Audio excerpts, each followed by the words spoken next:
നിർമ്മാണത്തിനിടെ ദേശീയപാത തകരുമ്പോൾ കേന്ദ്രത്തിന്റെ തലയിൽ കെട്ടിവെച്ചൊഴിഞ്ഞ് സംസ്ഥാന സർക്കാർ. വീഴ്ച സംസ്ഥാന സർക്കാരിന്റേതല്ലെന്ന് മുഖ്യമന്ത്രിയും മന്ത്രി റിയാസും.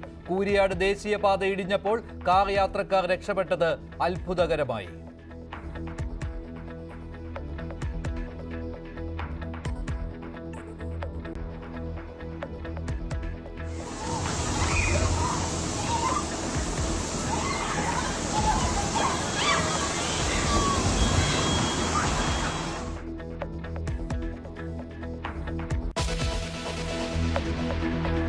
അവരുടെ ആസ്കിംഗ് ഒക്കെ വേറെ ലെവലാണ്. അപ്പൊ നമ്മൾക്ക് ഇത് എന്തോ ഒരു ഓഫർ ഇടാൻ പറ്റും, നിങ്ങൾക്ക് പറ്റണ ഒരു ഓഫർ അല്ല. സാറ് ഒരു 10-30 ലക്ഷം ടോക്കൺ ഉണ്ട് അറേഞ്ച് ചെയ്യും. ഇ.ഡി. ഉദ്യോഗസ്ഥൻ പ്രതിയായ വിജിലൻസ് കേസിൽ കൂടുതൽ തെളിവുകൾ. രണ്ടാം പ്രതി വിൽസൺ വർഗീസും പരാതിക്കാരനും തമ്മിലുള്ള ശബ്ദ സംഭാഷണം ന്യൂസ് 18.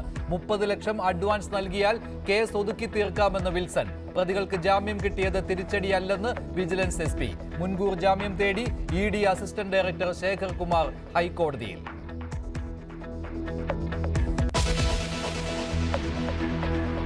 സംസ്ഥാന കോൺഗ്രസിൽ സമ്പൂർണ്ണ അഴിച്ചുപണിക്ക് കോൺഗ്രസ് ഹൈക്കമാൻഡ്. എല്ലാ DCC പ്രസിഡന്റുമാരെയും മാറ്റും. മാറ്റം വേണ്ടെന്ന സംസ്ഥാന നേതാക്കളുടെ നിർദ്ദേശം മറികടന്ന് ഹൈക്കമാൻഡ്.